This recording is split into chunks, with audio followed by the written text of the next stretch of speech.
Okay, hi everybody. Good evening. Well, we finally finished her. She's all done. At least till next time I come around in a couple months and tighten her up. Do a couple little adjustments, especially on the pivoting hinge point for the cab, the tilt cab. But pretty much, this was a theme I wanted to follow since the beginning. I saw the model on eBay, kind of just the way it is, other than it had black fuel tanks, no platform, no fifth wheel. And the mirrors were painted, still, well, not painted, they were still white styrene. And the cab was flopping around all over the place. Another little things like that. So I decided, I fell in love with the color. I fell in love with the history, the lineage of it. I actually have the original box set instructions. And one of our cool YouTube members let me know that this was circa 1965. And the frame was not painted black, it was black styrene. So it was kind of wonky looking. But as I decided to carry out what the theme I was looking for, I originally said I'd put black fuel tanks back on there and other stuff to make the cab pop. That didn't work. It was way too dark back here. So I just came up with little gimmicks as I went along each episode, and they seemed to work, caught my eye. I got some ideas online. See me BMW is working on his rig, his build right now, and I get some ideas off of him all the time, and other guys, and I'll just go ahead and show you real quick what I did to her. I'll do a little talking, point out things, and then stuff I couldn't do on the previous video. So when I get back to rebuilding her with the Limburg reproduction, what I was looking at, the Limburg reproduction did not come with the turn signals up front. The windows are clear plastic. This is from that kit. I had to borrow it. The windows kind of came out kind of wonky. They're not clear plastic where you see all the way through. It's got like that rainbow oil film you see in oil-based products. Kind of a sheen, kind of like going right through here. Very obvious, and no way to get at it because it's in the middle of the glass. This was the only piece of glass I had for that. It sits on a lip, and I had to tear apart the cab to go in there from the inside too. It was just a lot of work, more work than I wanted to get into right now. But other stuff I did too was I painted the Pogo Stick. I added a missing handle here. Apparently these real trucks here, the cab tilts up. They got two big giant coil springs inside, kind of one on this side and here and one on that side. And they flop the cab over along with your pneumatic pressure, your hand pump. So it holds over with spring tension. And they'll have like a bracket over here, like what you would have on your grandpa's station wagon, that would hold the hoods up once upon a time. You have that big bracket up in here on this or on this side, depending on the types of models. And then when you're ready to bring it down, um, because of the pneumatic oil, hydraulic fluid in the lines, it would come down slowly and just lock into place. With these hooks here, would lock into receiving ends inside the cab wall there, and they would just lock in place. My cab was flipping over all the way over, and the doors would just pop open. That all ended when I put my new jerry-rigged brass hinge system in there. Now it pops open right about here, and the doors don't flop open anymore. I'll I'll play with this. I'll tighten the screws that I put inside, and it'll give the friction, more pressure to my cab fittings. So it'll be more effort to raise it up, and it'll hold that position. Right now, if I just go like this, it'll flop back down, but it won't do that when I tighten the screws. We're not quite there yet. I added, if you guys can see this, I added a little photo etch Mopar license plate. This truck came with no fifth wheel, no brake lights, no cross member back here, and no license plate. Also, the mud flaps had that big IMC logo on it with like a checkered flag thing in the background. Looked very, very toyish. So I kind of sanded all that down. I made it smooth with fine steel wool. I kind of like the look. Looks beat up. I'm going to keep it. Works for what I'm trying to do here, at least for me. And I added that Mopar license plate because Mopar Nut 62, I believe, uh, we kind of had a little collaboration going where I asked him about the colors for the motor on these things, and he gave me a little brief history on them, the type of motors and engines and the colors, and he helped me out a lot because I didn't have a clue, and he knows everything about pretty much Dodge and Mopar, actually any car I think, but not just Mopar. Everybody else was just awesome on this. It's as you see my builds as I do them and they're completing and I'm putting them on YouTube. I'm doing the work here. My hands are doing the work, but you guys input, your direct input has changed the direction so many times on this model and my diamond reel. I could point out areas and names of people that influence that section on a particular model. I like that. And you know what? I'm gonna keep doing my builds that way till probably from now on. I like to involve people. I like people who have questions, ask me, and if I can shoot a quick video for you with an answer, great. If I don't have the answer, I'll refer you to other great model builders or the great model builders here on YouTube. But I'm really humbled and submitting this with for your guys' review. Um, and I just had a lot of fun working with you guys, putting this guy together. Let me close the cab and point out little things I did to this guy. One thing I did want to show you guys, and I'll lift it up. Oh no, actually I'll do it here. The cab doesn't flop around anymore and doesn't wiggle. I'm moving it right now with force. It kind of isn't wiggling. The frame is bending. You guys may not see that here, but I can see it where the flame flexes a little. But the cab is solid. And actually, you can move the whole truck's frame just by moving the cab. So that's a good mod I did, and I'm real happy with that.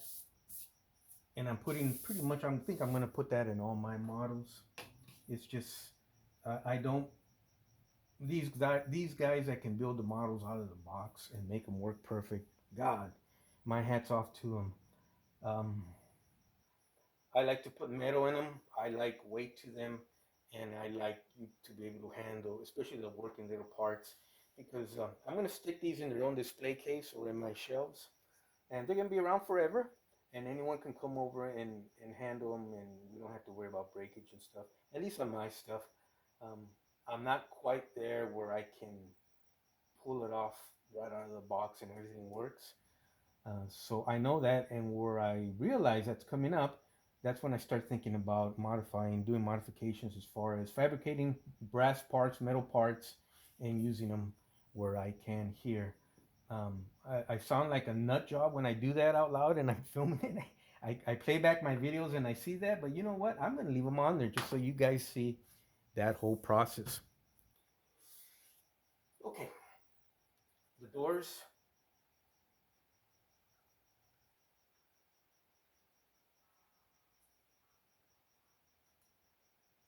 I'm going to zoom the camera in here.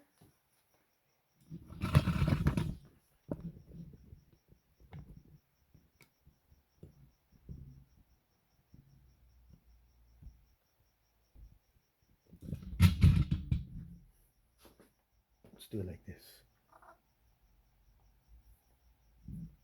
All right. As you can see, I just add little pieces of interesting things as I go about, stuff I have in my parts bin. And what I did here is I added a foot sill, that aluminum piece that goes in your door jamb. I added one on this side and the other side. It's a photo etch product that they sell for fixing up race cars and stuff like that, and passenger cars and hot rods and muscle cars in 1/25th scale. I went ahead and applied it to the Dodge here. Also, you guys remember the door, the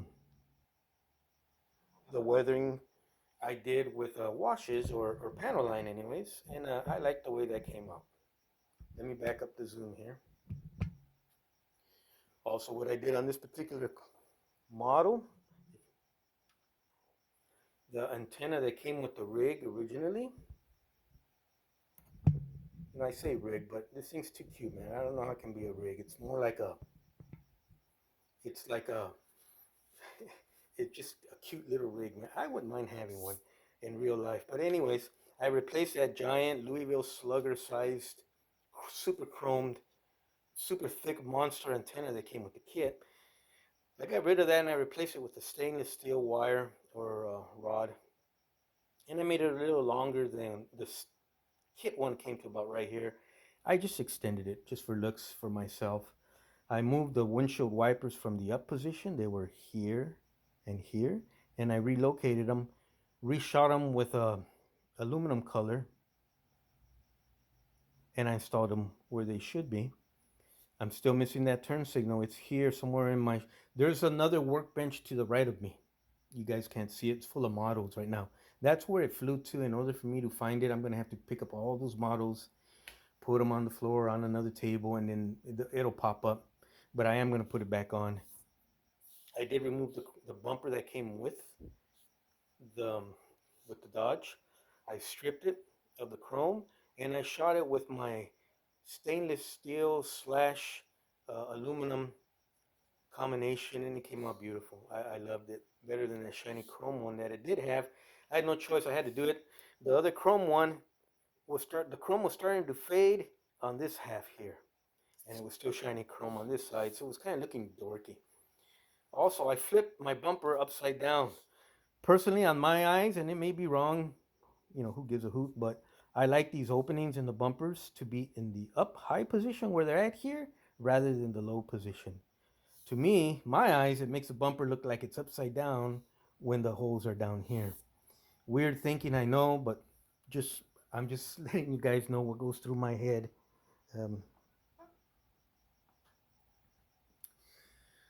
like the rest of the truck, I had a lot of issues with the steering front axle. I originally was gonna just keep it glued straight, and I decided to curve it. I did fix it so it was fixable, steerable, but it soon fell apart after just a few turns. I have to go back in there. I do have the upgrade kit that they sell for 125th models, the steerable front axle in brass. I have a couple of those, and I'm actually going to put that in this truck here when we get back to it down the road.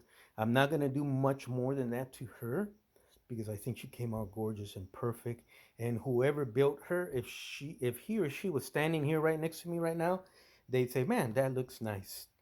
So, real quick before we blab on forever too long, that's the interior or the underneath.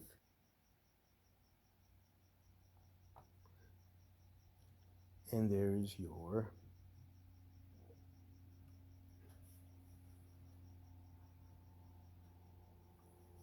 so.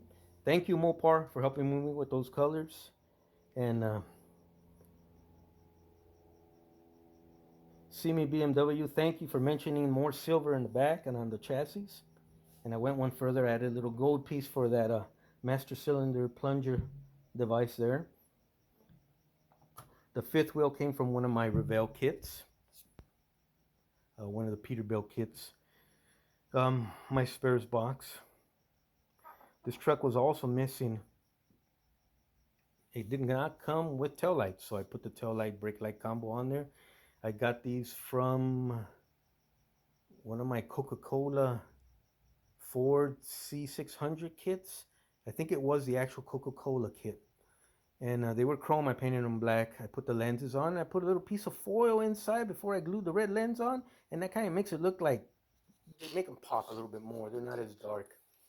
And of course, the photo etch, which is made out of stainless steel license plate, Mopar license plate, which I put on there in a way of thanking Mopar for helping me out in his collaboration on this particular rig. So I don't know much more what to say other than what I've just kind of pointed out. There are more things I did to her, I'm sure. I'm sure they'll come to me as time goes on. I painted these black pads here, the safety tread pads. They were painted the same color as the cab. I painted them in flat black, kind of just to make your eyes focus on this area. And it worked. It worked out actually great. Last thing I did is I replaced one of these door handles. I was missing one. This side rear view mirror was busted in about 6 pieces. It was all on the floor. It wasn't on the cab anymore. Excuse me. Um, and neither one was painted. They were still in white styrene. I hit them with my uh, bare metal, stainless steel, and a little bit of aluminum combination. They came out great. They came out great. So, everyone, thank you for joining me on this fun collaboration with all you fellow modelers. And that is the way I'm gonna model from now on. I'm gonna include you guys, and what you guys point out, I'm gonna follow if I can. And I'm gonna stop builds and focus on sections if someone has a question. And just what a blast. I picked this, I needed a break. I picked this up about a week ago off of my shelf here. And I said, you know what, I'm just gonna have fun this Thanksgiving week with a fun project. And that's exactly what happened. But what was extra fun was your guys' participation and guidance and advice or critiques. And this was our build. Um, some stuff came from me, some stuff came from others, some stuff came from even others.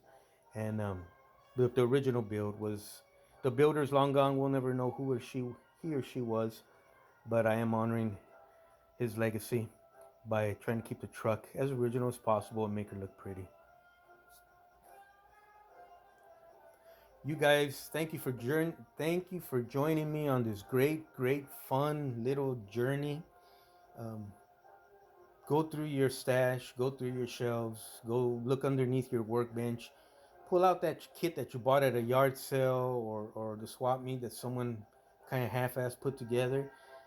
Show it some love, and it's not going to cost you anything. Have fun with her. No pressure to finish or make her mint condition. Just have fun for yourself. Enjoy the hobby. Include others. Include new people. And yeah, this is the way I'm going to build from now on. I'm going to include others, new people. And I just can't tell you how rewarding it is to share. I would not be as happy or pleased had it just been me by myself. And then I put it up on the shelf somewhere. So thank you for joining me on this wonderful journey. I'm going to stop yapping now. I'll make a couple turns of the model so you guys check it out one last time. We'll end this with Bolero, the music I started with when I started this project. It fits her perfectly. You guys take care.